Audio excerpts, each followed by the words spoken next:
Sigale diinni yeroo qabsoo guutu yeroo hunda diinni bakka lama qoodama. Sigale interlaan inamii fi awt inamii kana gartee warra heessoo diina heessootii fi ka'alaajjaan sigale maanaan ayatoota kana. Kami irra badaan diinaa kami jennaan heessoo maaliif amma garaan kun keessa yoo na dhukkube isinitti haasa'uu hin danda'u jechuudha. Maaliif garaa kanaaniif qabaa inja gartee garuu yoo chidiinne waddee as deeme waan sanfirraa qabaa isinitti dubbachuun hin danda'a jechuudha. Diinni badaan ka heessoo kanaa jechuudha. Bilziqinnaa wanni itti bar bilziqinnaan amma dhufaatiin isiitiis Oromoo rakkifteeti deeminsi isiitiis Oromoo rakkisuu jira jechuudha. Namni gartee qaallichi kun qabatee qaallichi kun akkana ta'e mee maal taana yoo inni deeme sigale dhufaatiin isaatiin nu rakkifte deemuun isaatiin nu rakkisii jirti jechuudha. Maaliif diina heessoo teenyaa dhufee jechuudha. Sanii fi heessoo keenya qulqulleessu jira jechuudha. Sigale qoshaasha adda addaa kana isin hoggii soomanni seene dur baadiyyatti hin beeytani warri baadiyyaa biyya teenya heexoo dhuga maaliif garaa kana hushura adda addaa keessaa qulqulleessa sigale qulqulleessee ramadaana kanaaf qopheessa akkasitti gartee bilisummaaf qopheessu jirraa jechuu heessoo Oromoo qulqulleessine wannummaan itti bilziqinnaan aangoo qabachuudhaaf gartee qacarraa bane waan arrarra duulamu jiru kan akkamii jaana gaafadha. Gaafa qabsoon qeeroo gangalattee jabaattee wayyaanee raaftee gartee karaa maqalee uluu qaceelchitu Jaawar Mahammad waan takka sigale radiyallahu anhu yaa Jaawar Mahammad sigale waan takka jee jechuudha.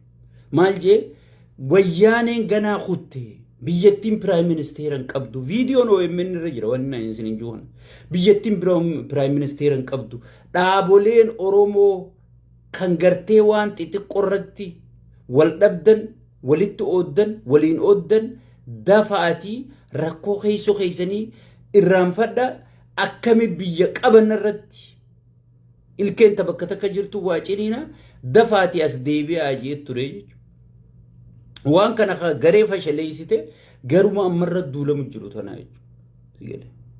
Kamal galchoofaa wajjii waliin gallu jaanii galaasaa jilboofaa wajjii waliin gallu jaanii ODF wajjii waliin gallu jaanii ODF keessa hayyoota akkamtu jiraachuu ture beeytota akkamtu jiraachuu ture laayibirarii miilaan lafa deemtu jiraachuu ture jechuudha.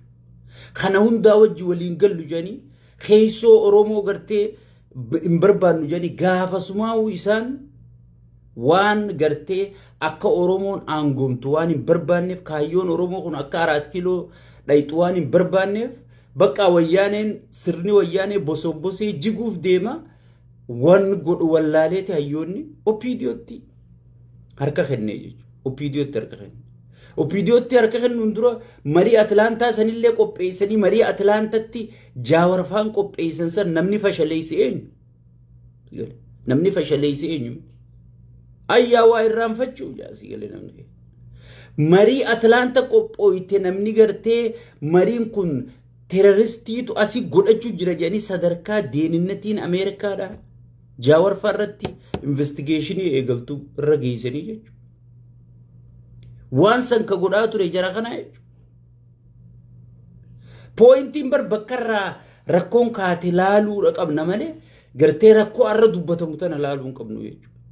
Itti aansuudhaan yoom san qofa wayye bilziqinnaan aangoo qabatte hayyaa haa qabattu jenne itti dhiifne ilma Oromooti jenne namuu dhiichise anfaan matarra kaayyadheetiin deemuu ture sigale hoggiin rafuun bira kaayetiin rafuu ture sigale wanni waan Oromoo kan ta'e hin garre qabsaa'ota Oromoo kanaaf waamicha goone jechuun maas abdii murannu jenne hayyoota Oromoo kawallole kawalitti aare kawalitti gartee muufate kana wanni isin waliin muufattaniif jaartii wal jalaa fudhattanii qabeenya wal jalaa fudhattanii wanni isin irra wal dhabda waan dhuunfaatii miti waan sabaati sabni kun amma tokkummatti haajama walaa gartee hayyoonni gartee miidiyaa kanarra wal dhabda wal nuutaa jennee waamicha goone jechuudha.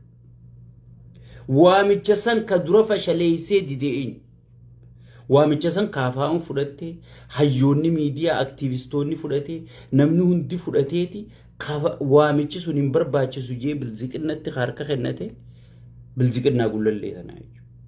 Obboleeyyan kiyya mee adeemsuma keessa laala caluma jaawwoo Muhammadee hin gadda eega jijjiiramni dhufe ta'e kana sigale hin barbaachisu tokkummaan Oromoo hin barbaachisu maareen Oromoo hin barbaachisu jedhaniiti qiyaamaan isaan qabatte wanni kana qiyaamaa isaan qabachiise maali Oromoon amma gara milkii fuula gara galfattee jirti jaalattee jibbitee jecha kiyya kana itti dhufuu teessa sigale jaalatteedhaan jibbitee itti dhufuu teessa jecha Oromoon kara milkii gara galtee jirti yeroo jalqabaatiif qabsoon kompiitaraatii fi qabsoon gartee isnaaparaa walii galte yeroo jalqabaatiif wanni guddaan amma gartee nama maraachi walaa ka hidhaa jiru walaa ka biiroo jiru walaa ka gaara jiru walaa ka kompiitaraa lolu jiruutu wal dhageeffate waliif gale maanaan ayatoota kana marroo taayyee jaawar walaa aktiivistoota nama guutuutu walii gale ijoolleen Oromoo waliif galte dargaggoonni maaltu jira wal finnaa wahuutu harkaan qabnu maalirra wal finnaa aangoo manaamaatiif wal finnaayi gaafa dhayne namuu boota qabaa sigale aangoo minaal baataa ta Allahu aalamiiti jecha waliin finnu jaaniiti marroo atis isnaapara keetiin jaawar atis gartee kompiitara keetiin itti fufi amma dhugaa dubbachuudhaaf jaawar maamma balaaleeffachaa arrabsaa nama fooloorooti dila kana qabu nama isaa jecha gatii kafaluu jira nama isaa jecha lubbuu isaa balleessuu jira sigale mee nama kana arrabsaa firraachi dhiibaa qabsoon ati fiddu maali marroo dirribaa akkasi nama isaa jecha gatii kafaluu jira isatti amanee kaayyoo inni deemuun tana fudhatee ta'aabaa tana fudhatee gaara jiru gartee qawwee dhukaasu jiru jira mee marroo firraachi qabdee bu'aan ati fiddu maali marroo hamattee marroo numa harkaan qabu jettee namaan gadandee wayyaanee tana bineensa haftuu wayyaanee tana dhiibaa jiru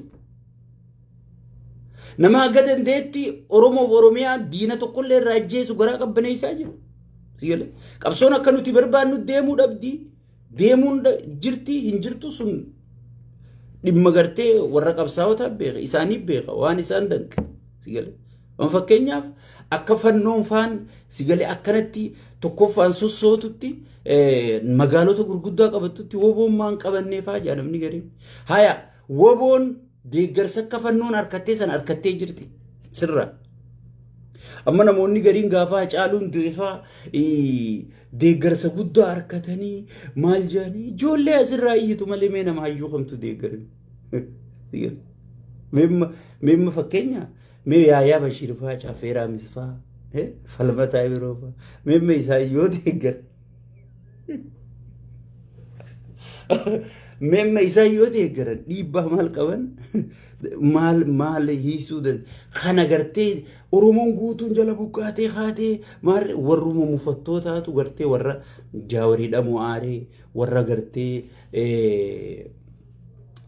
Hacaaluun kabajamaan jaalatamaan artistiin keenya duuf aaree mufattootu maal lafaa horii jechuudha akkasiin qabsoon hin gaggeeffamtu silaa hayyuun akka Jaawar kun gaafas ala jira tokkummaan ala jiraate bar hiriiruma gartee huyyaame OMN jalaa fashaleessuu ture bar hiriiruma gartee OMN yaame saggaa'een faan jalaa fashaleessuu turanii bar sigale mee kanneen haalaa wacuu mimma kanaatu gartee woboon gaafas deeggarsa harkattee Oromoon guutuun jala garagaltee siinja deeggarsi akkasii miti jira sigale deeggarsa harkachuun amma miliyoonni meeqa si deeggarurra yoo Jaawar tokkichaan si deeggarerra gatii qabda laal namni kun fooloora miliyoona meeqa qaba miliyoona meeqa amansiisu qaba amma miliyoonni meeqa karaa wanni kanaa si deeggarurra marroon tokkichaa yoo si deeggaree giriin laayitii si kenne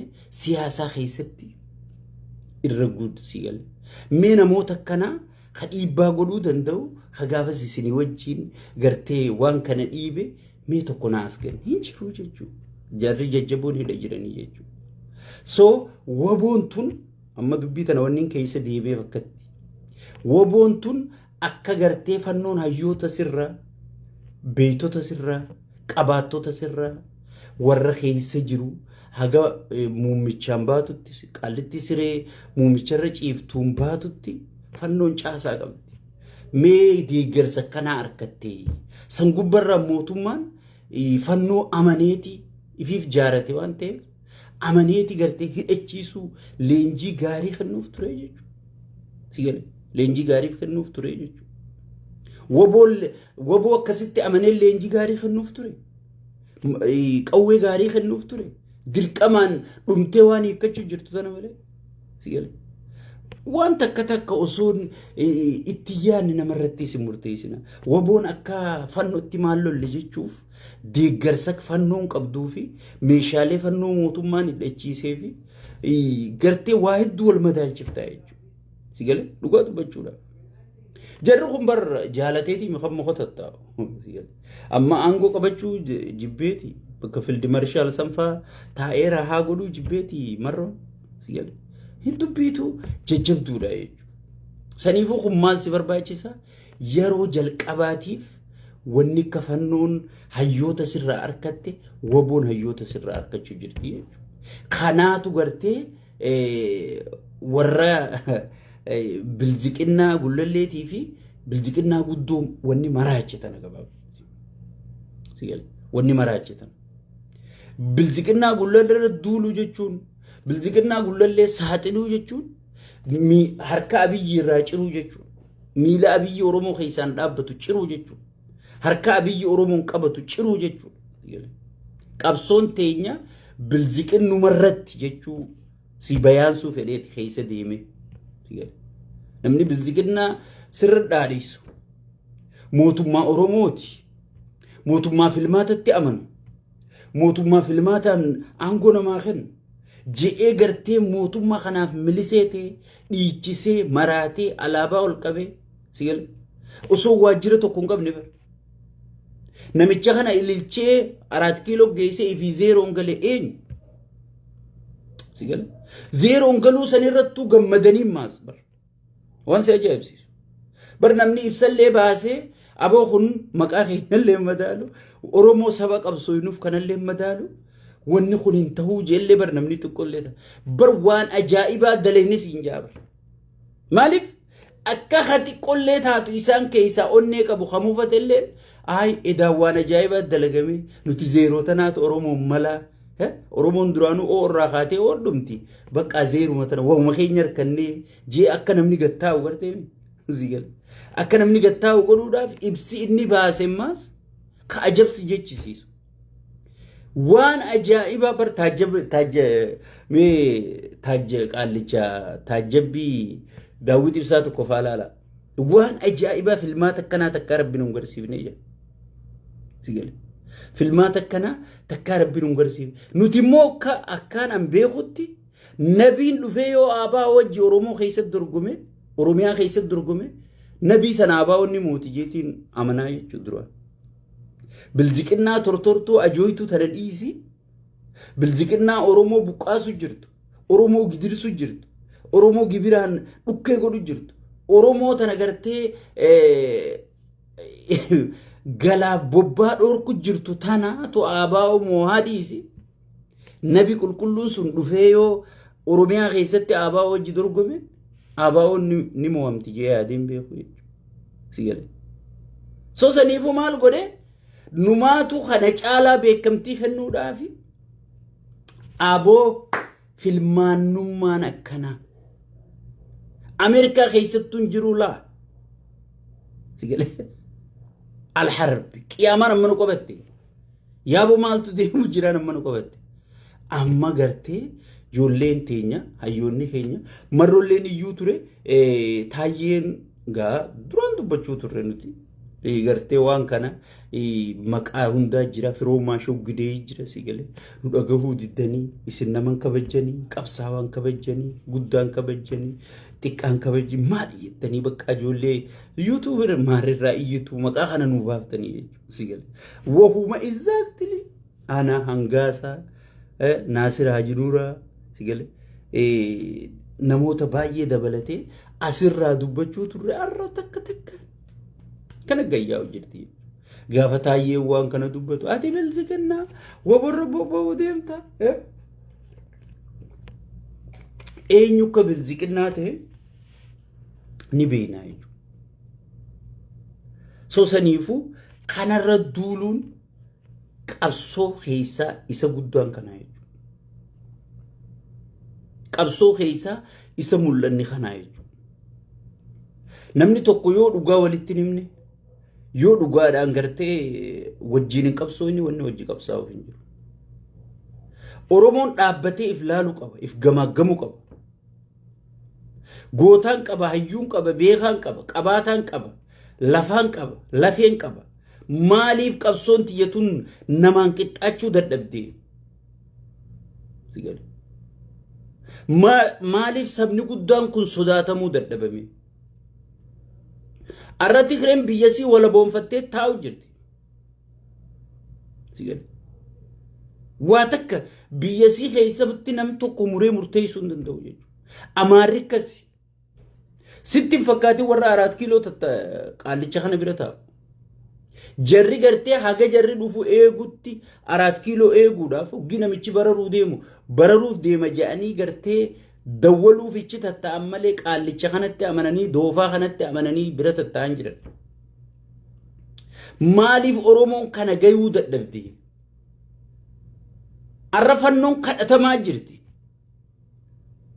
صداتمتي كدتما جرتي وان برباد والله بالله أبي حجنانو أمارت قد إسني دي سيسيتي وجبوا الشناجيتي فنو أسقبتي خرج جرا شيطان دابلوسي وجنمني دلو هنجرو جاني جلادي دني نبيه خنجر سياسة سرت ويانين غافة دريسين فيلمات قدرتو والله لان توكو أسر أكما دروتي قبرس يوم قبي في دوتا مار ما درو قبي ما درو أبي تعمله قبرس يوم انتو مالف أمة سانيتي وقاك أبصر وقا سنين كلنا سنين أمة سانيتي وجد أبدا خايو فدني فاد أبدا خايو فدن سن لما متى سانيتي في خو أمة سانيتي غيرو وان أمة ساني وقا أمة ساني تك إسي شرف تاركمي الرجيتا جوردا إن يقول أبي دياتيتي enjoy godhu jira nama miliyoona meeqa ilmaan oromoo ficcisiise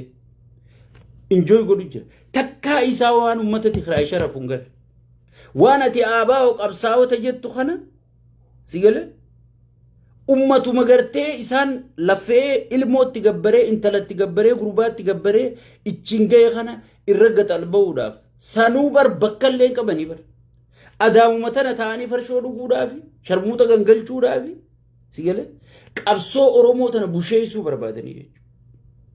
Xiqquma hoogganaan tokkoo fi takka itti gaafatamaa waajjira tokkoo dubbifnaan if keessaa gadhiise.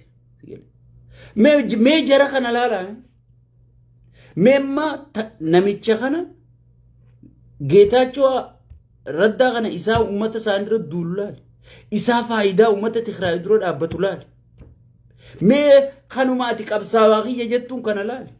ummanni haadumuu siin jaabar ummanni habuqqa'uu siin jaabar sirri buqqaasu jira jaabar eenyu godhu jira ogeeti marroo godhu jira siin jaabar marroo san garuu ummata kanarraa dhoorkuu qabu mootummaa kanaa miti wanni atiif gaafachuu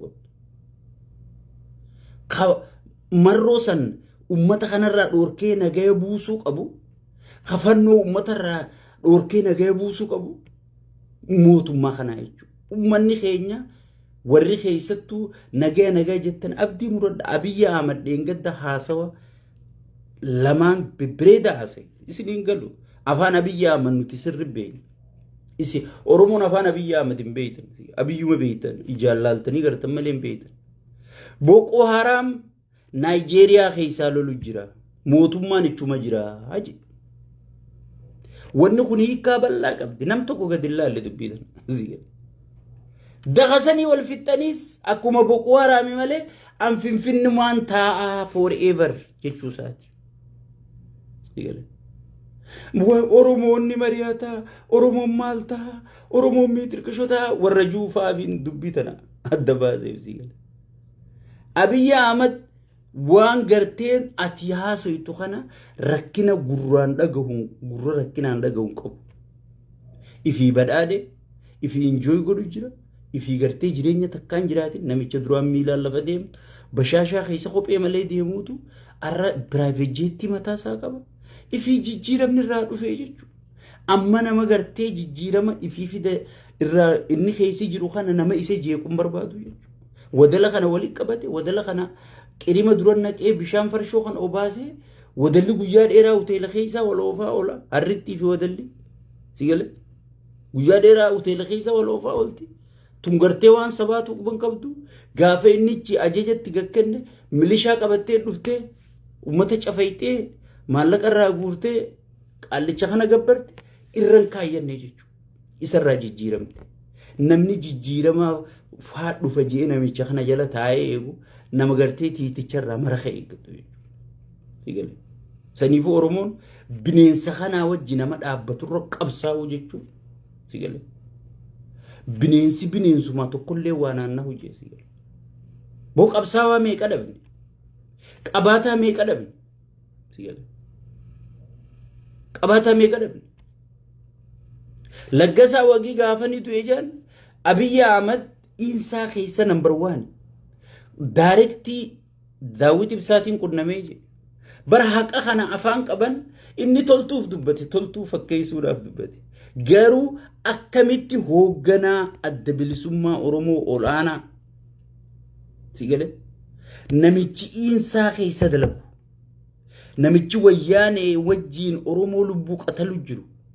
sigale hayyu duree olaanaa paartii mormituu qunnamuu dandaya silkii qabaate amma laggasaa wagii akkamitti maarree namoonni gariin irra guddaan nama akkana jaa sigale mee akkamitti hayyu duree tokko sigale amma pirezidaantuma Ameerikaatu itti gaafatama al-shabaabiitu itti dawwalaa jechuudha itti gaafatama al-shabaabiitti gad dawwalaa jechuudha mee dubbuma tana gallaalaa if gaafadhaame mee if gaafadha meeqa keeysaniif gaafadha namichi insaa keeysaa oromoo fannisiisaa jiru khaarrallee muummicha ministeeraa taanaan sancaalaa oromoo buqqisee fannisiisaa jiru qaalicha saba kanaafin falmajuu haayyu duree fiinchuu akkami silkii isaa harkateeti itti dawwalee laggasaa wagii ajjeesuuf yaanichi khaasiyyaa already bar isa ajjeesaniiti amma kireedita duufaa kanaa tolchuudhaafi maaliif jarri duraan wajjii dalaga jaallan wal quba qaban yaada wal jijjiirratan sigale Kamal Galchoo kam ta'e dhufe mee Kamal Galchoo faan waraana hagas gahu qabatee Eertiraa dhufe kam ta'e wayyaanee irraa baqateetu wayyaanee guddoo seenee sigale boodanara jeneraala hangas gahu san khamuuxannoo waraana akkasi qabu san san gubbaan ka dandeeyti fa hayyummaa qabu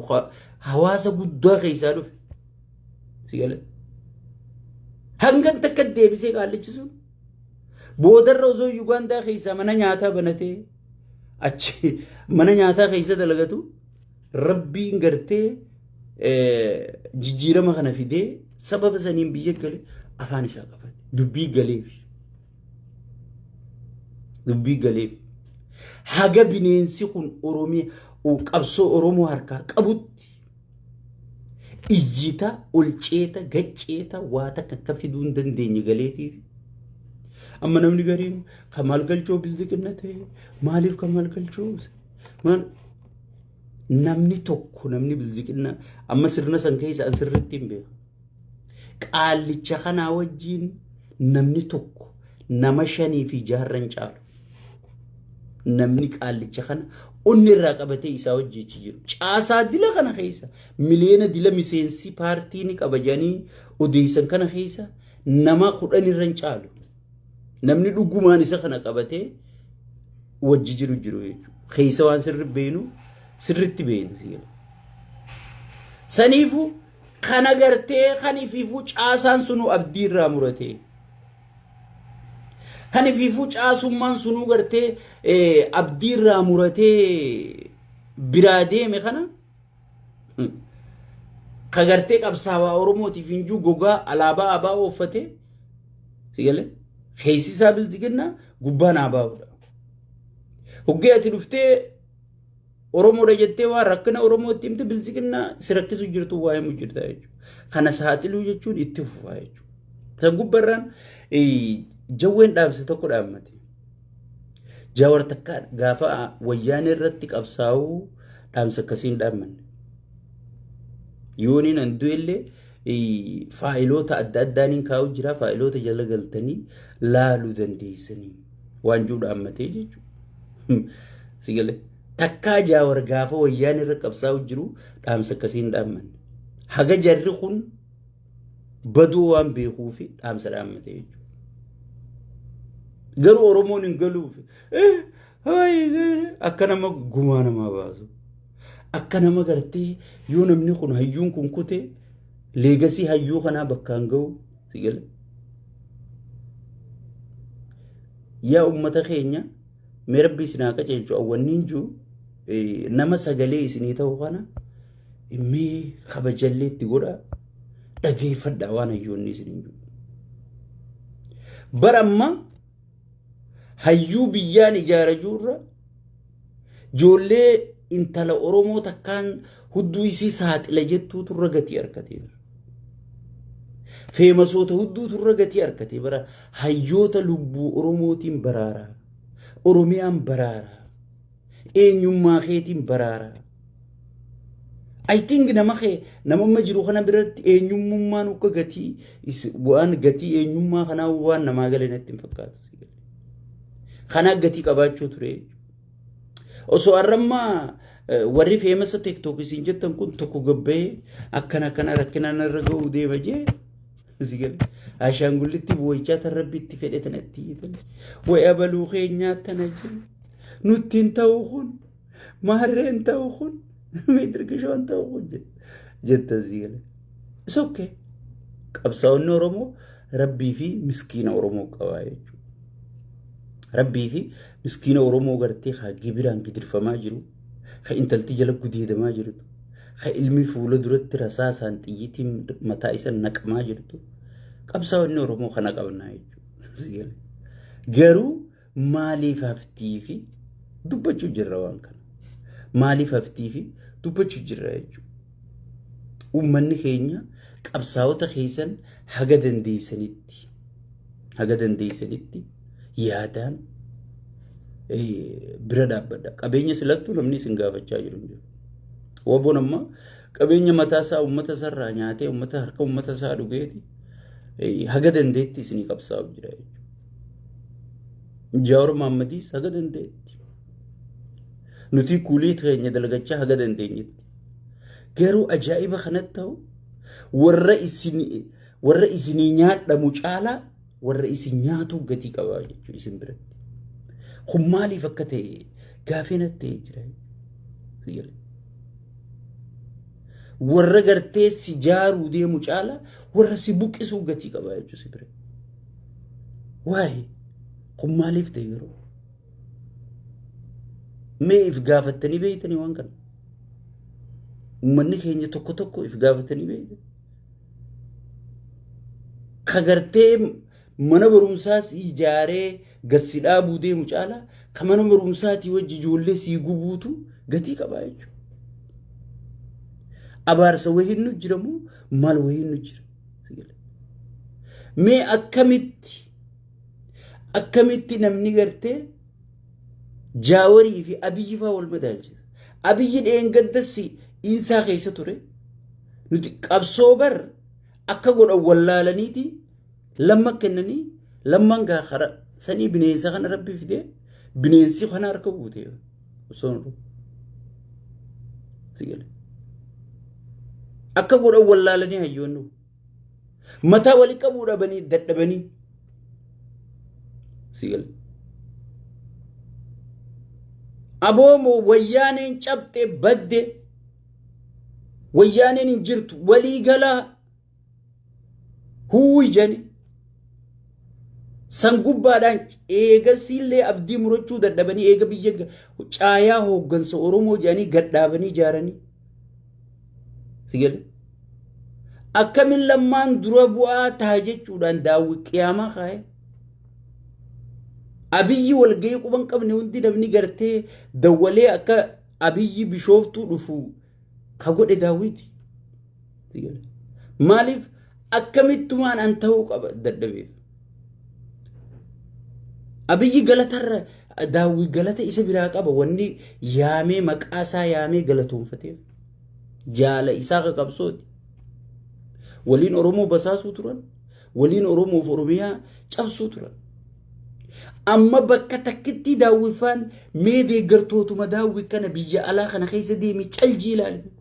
Diinni isaanii guddaan Jawaar Mohammadii fi Marroo Dirribaati.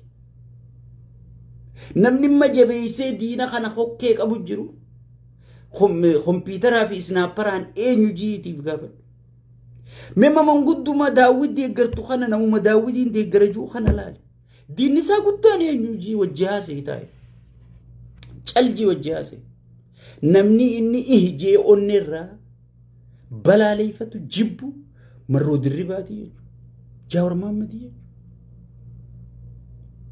Jarri lamaan kun maali jii as lukkisii ilaali maas. Nama gartee Abiyyi kana nagayaan akka inni taa'u dhoorku jiru.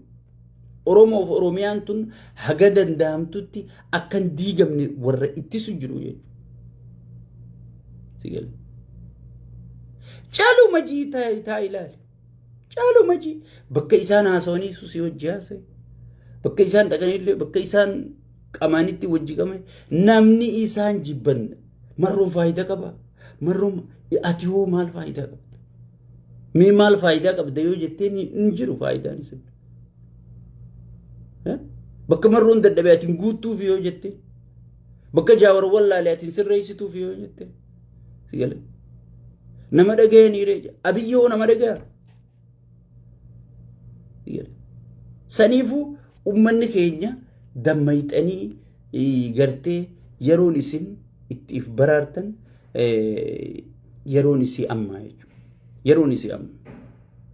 Yeroo hunda Hacaaluu Hundeessaatis osuma dhugaa cina cinaan isinitti himuuti. Yoo Oromoon badde ka Oromoo balleessu dhaabbata Oromoo kanaa. Bar isin rakkoon teessan guddoon haga bar amma Jawaar dadhabee diree bar. Cinaa deddeemee isinitti himee cinaa goree isinitti himee isinii galuu dinnaan diree bar daawwii jeebo. Goggog. Akkamitti isinii galu. Memma dhugatti daawwii ibsaatu filannoo Itoophiyaa mararaa guddinatti himaa rabbi sodaadhu. Mararaa guddinaa jechuun ooliyatul siyaasiyya.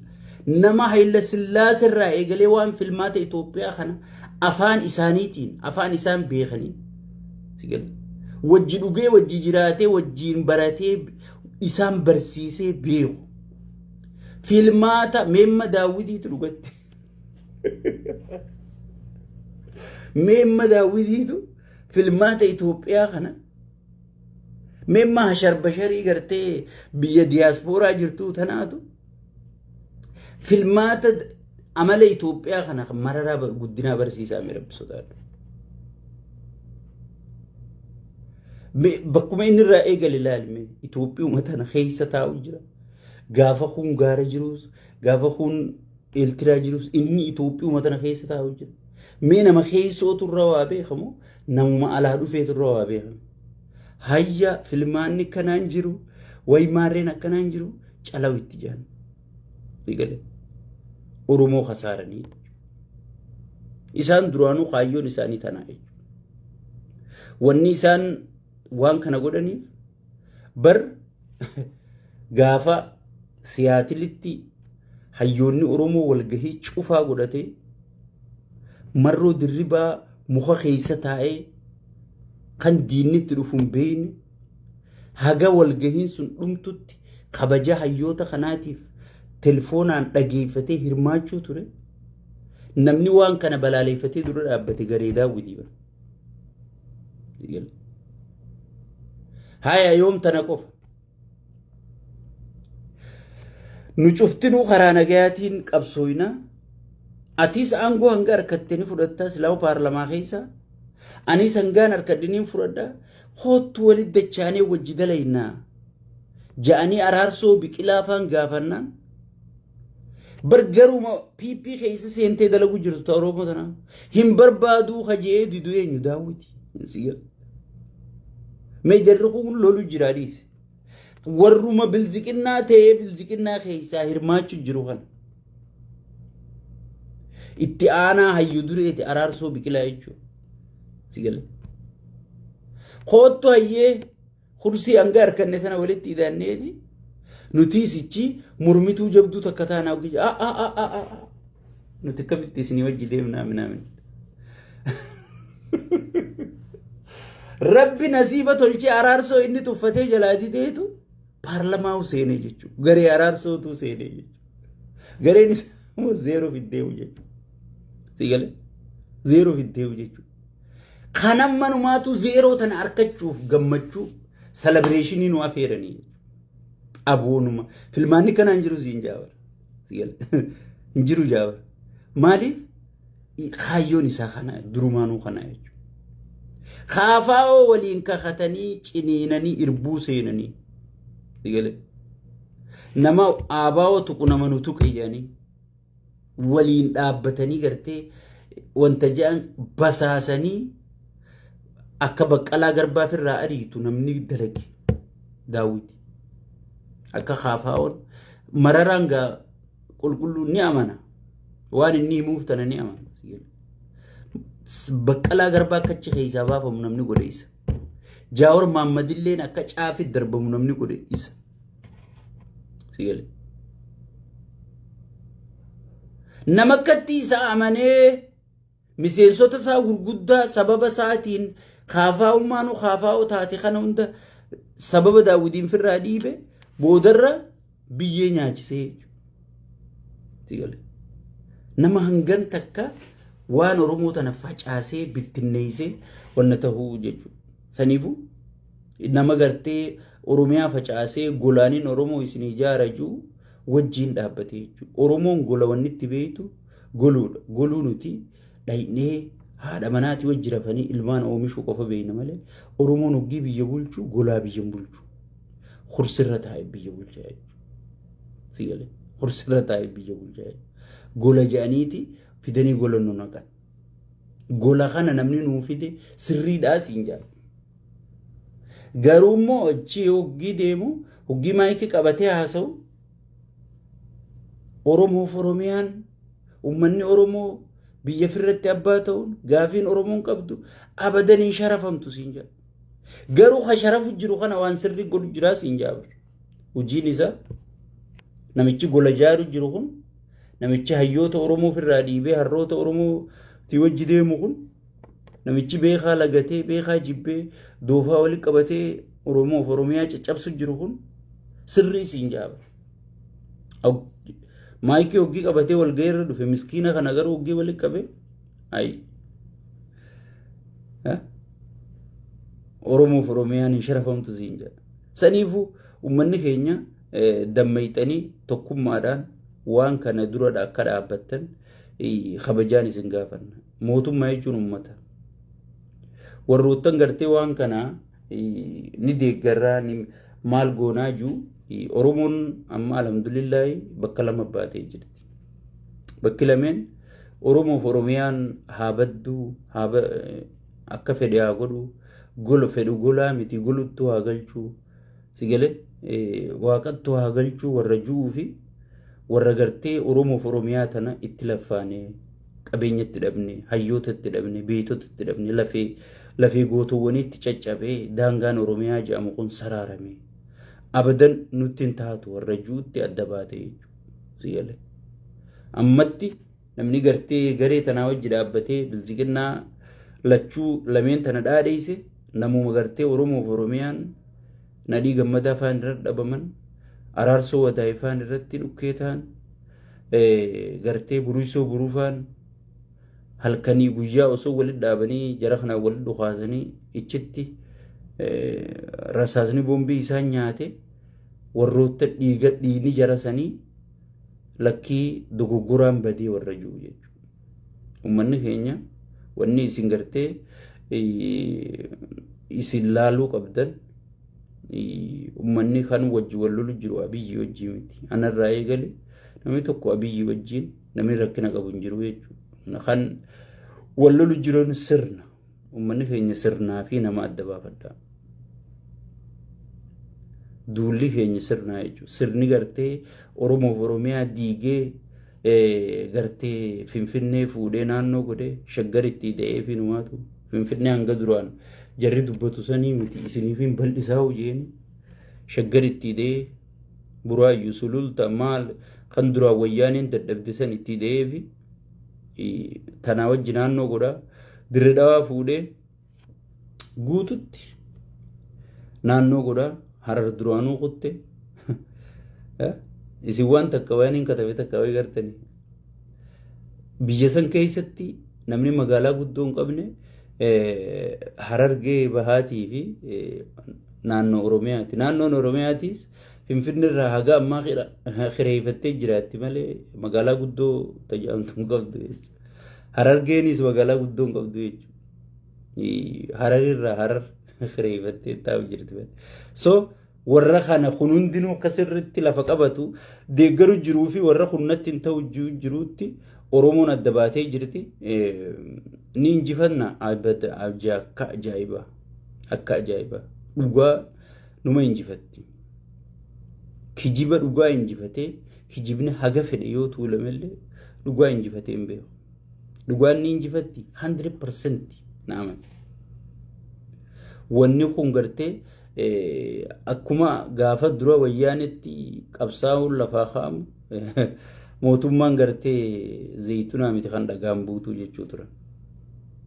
Buuteetuma wayyaaniin gartee diinannatii akkasii qabeenya akkasii deeggarsa dippiloomaasii akkasii qabdu sunu numa qottee jechuudha. Numa qottee jechuudha.